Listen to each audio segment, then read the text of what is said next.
Combien de fois allons-nous par notre irresponsabilité notoire endeuiller des familles?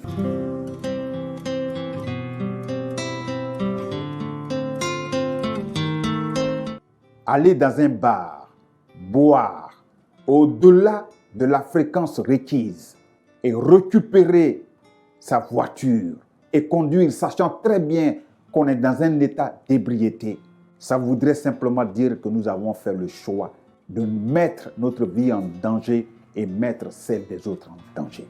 Combien de temps, combien de fois allons-nous par notre irresponsabilité notoire endeuiller des familles?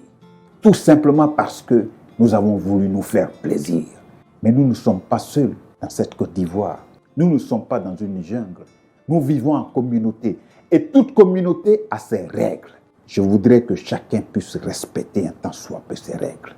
Nul n'est au-dessus de la loi. Ce n'est pas la première fois que ce type d'accident arrive. Mais à un moment donné, il va falloir qu'on dise stop. J'ai pas les mots pour exprimer la puissance de la douleur. J'ai lu au fond de tes yeux ce que signifiait le mot malheur. Il m'a été difficile de trouver des mots pour consoler cette famille éprouvée par ce drame. Et j'ai continué à me demander, mais pourquoi? Même si la mort fait partie de la vie, mais il va falloir que nous prenions conscience.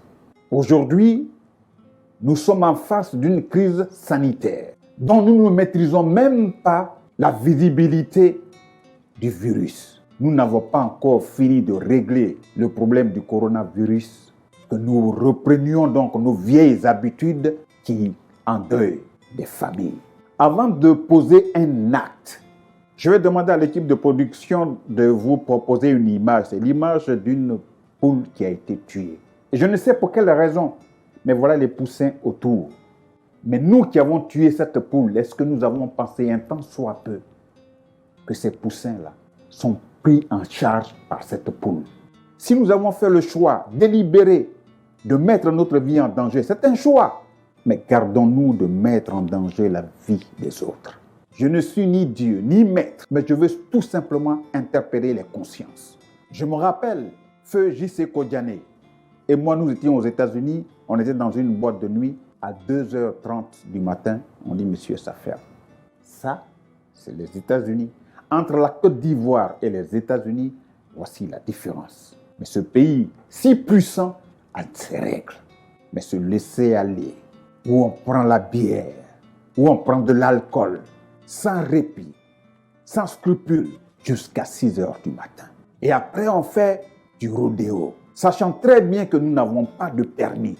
Mais le permis, c'est ce qui nous permet de nous asseoir dans une voiture. Déjà, les infractions sont tellement graves.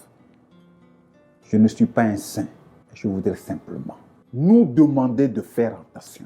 Et posons-nous les questions réelles.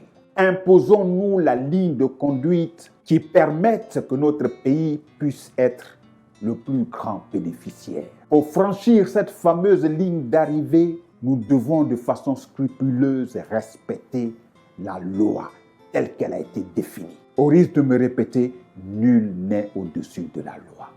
J'ai pas trouvé les mots pour consoler l'inconsolable.